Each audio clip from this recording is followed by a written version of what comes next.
Hello, everyone. I hope all of you are doing great today.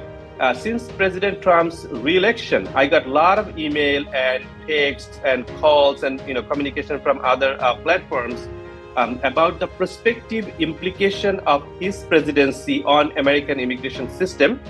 So instead of answering all those emails and texts and calls, I decided to make a video on his impact on American immigration system and publishing it YouTube, Facebook, and other social media, so that all of you can have an idea of next 4 years in terms of immigration.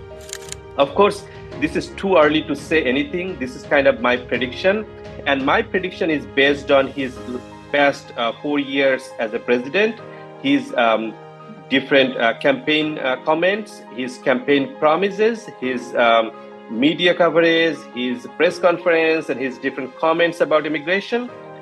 Also, I have some contact with some folks related to his campaign, so I tried to communicate with them, and they also gave me some ideas. So based on those information, this is kind of my opinion. I could be 100% wrong. Please do not believe everything that I'm saying, and please do not make any decision based on my comment. This is pure opinion based on the previous experience and my communication. So again, this is my opinion only. This is not a legal advice at all. So before talking about different topics, let me tell you who are the clear winners in next 4 years of Trump presidency in terms of immigration. The clear winners are going to be employment-based immigrants, especially those who are going to apply for EB1A, B, and C, and EB4, R1, and probably EB5 applicants. They are going to benefit heavily from Donald Trump's immigration policies. On the other hand, the most loser would be humanitarian applicants, especially those who apply for asylum. They are going to suffer a lot. They are going to be the clear loser in next 4 years of Donald Trump's presidency. Let me explain why I say that. The very first thing is, you all heard about public charge rule. President Donald Trump, when he was president 4 years ago, he introduced a form called I-944. So in that form, he wanted us to share a lot of personal financial information. For example, credit card date, home date, any public benefit you took from the government, your home, your car, your all basically your you had to share your credit report with your green card application. And then when Democratic president came into power, they canceled that form. They kept some of the questions in I-485 form. However, majority of the I-944 form was canceled. I'm hearing that either the form I-944 or something similar to that is going to be introduced very soon after Donald Trump become president. So the government want to make sure that you are not taking any public benefit at all.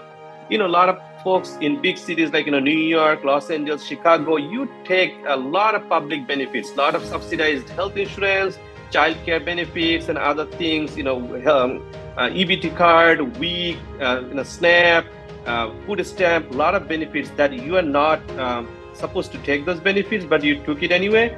So in last 4 years, when a lot of my clients, they asked me about this question, I always advise them not to touch at all those kind of benefits for a situation like this. I always told them, what if Donald Trump become president again? And what if something happens? You will be in trouble. So this is the time. Probably a new president is going to introduce the form I-944 or something similar to that, and you have to share all of the personal financial information, including if you took any public benefit at all. And those who took it, probably they are going to suffer a lot. I don't know how much suffer, but probably they are going to suffer a lot. So let's see what happens. The next topic I'm going to talk about is country quota. Many of you know that there's a country quota in American immigration system. Every year, the total number of green cards available for public are divided into different countries in a way that not a single country will receive more than 7% of the available green cards. That's why there is a huge backlog for the folks who come from India, China, Mexico, and Philippines. On the other hand, the small countries like Nigeria, Ghana, Bangladesh, Nepal, Sri Lanka, they enjoy the benefit because usually there's not enough people from those countries to reach the 7% country quota. In the very last few days of President Trump's previous presidency, there was a bill introduced in Congress. It was passed in Congress, it was passed in Senate, and then it went to President's desk for signature, but for some reason he didn't sign it.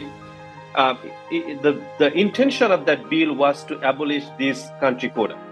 I heard from a person actively involved with President Trump's campaign committee that he is going to amend that bill, meaning so probably the country quota will not be abolished at all.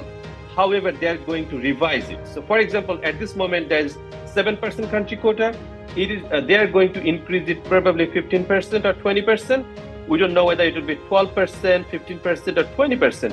Even though it is revised to 15%, so 15% of the available green card will be available to any particular country. People from India, China, Mexico, and Philippines, they are going to get some progress in their retrogression, in their long waiting period. Many of you know that there's a long waiting period if you're from India, China, Mexico, and Philippines.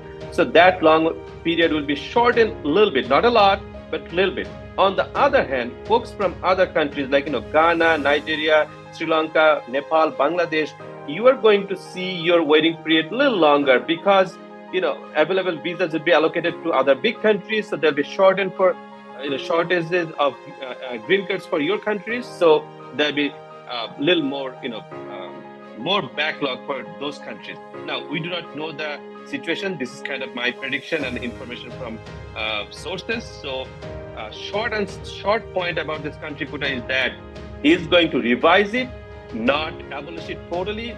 That was the proposed purpose of the proposed bill 4 years ago. But at this point, he is going to revise it, and we do not know what would be the revised number.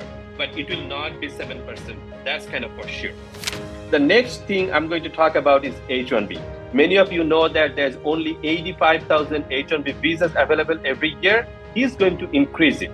I heard from a couple sources, one person said he is going to increase it to 125,000 per year. Another person said 150,000 per year. So we do not know whether it would be 120, 150, but he is going to increase it. So the folks who apply for H-1B, they will probably get some better luck because at this moment it's pure lottery and there's only 85,000 visas. So it will be increased, so there'll be better chance of getting picked up in H-1B lottery. Also, lottery is going to stay.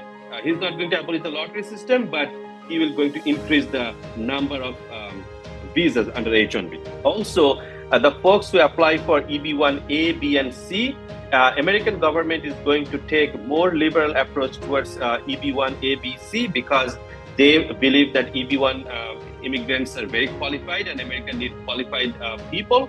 So especially EB-1A will be more liberal for tech workers, tech and medicine and biotechnology field. They are going to increase it. Similarly, the folks who apply for EB-4 and R1, those are special categories for religious workers. Traditionally, Republicans are more favorable to the religious institutes. So there will be more liberal approach towards EB-4 and R1 visas so that more religious workers, especially Christian religious worker and other religious workers, they can come to America and they can perform their job. So there will be more liberal approach for EB-4 and R1 categories. Similarly, EB-5. So when Donald Trump was president last time, the requirement for EB-5 was $500,000. He increased it to $1 million, and then Biden brought it back to $800,000. Now he's going to increase it to $1 million or probably some more. However, there will be more liberal approach towards EB-5 so that people can easily bring their money and probably they can get green card easily. I even heard from one person, so for EB-5 there's a requirement that you bring money legally. So one person, I think he was joking with me, he said probably they are going to waive this requirement to bring money legally. I said probably that's not going to happen because that will increase money laundering and another thing. American especially treasury system, they will not encourage money laundering. So we don't know what will happen, but according to my sources, EB5 applicants are going to see some boost in their application, even though the amount for investment will go up. However, the policies will be liberal enough so that investors will see some benefit investing here in America. So EB5 and also E2 applicants are probably going to see some benefit in next 4 years. Now I'm going to say who are going to suffer in President Trump's presidency as the immigrant. So humanitarian applications, especially those who apply for asylum, they are going to suffer a lot. American southern border between Mexico and USA, this border is going to be very strict when he becomes president.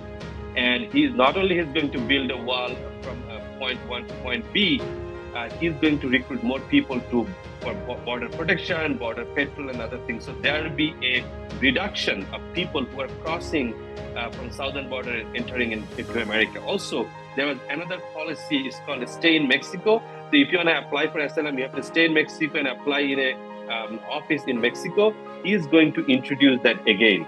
So again, all these are predictions. I don't know whether it will be true or false. However, asylum seekers are going to suffer a lot in next 4 years.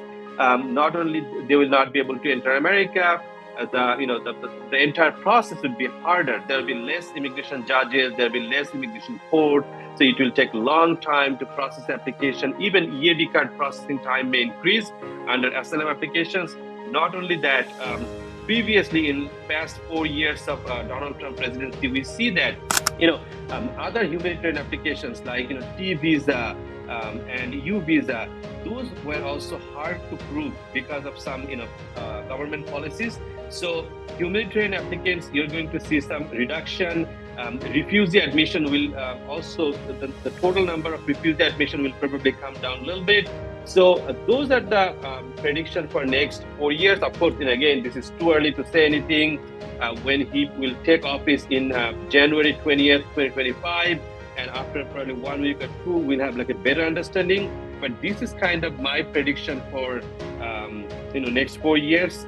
So please let me know. Please comment in this video whether you agree or disagree with me. Whether you want to know about any other categories. Of course, I did not address everything. I just addressed the major categories. So if you want to know any about a specific visa categories, please comment here.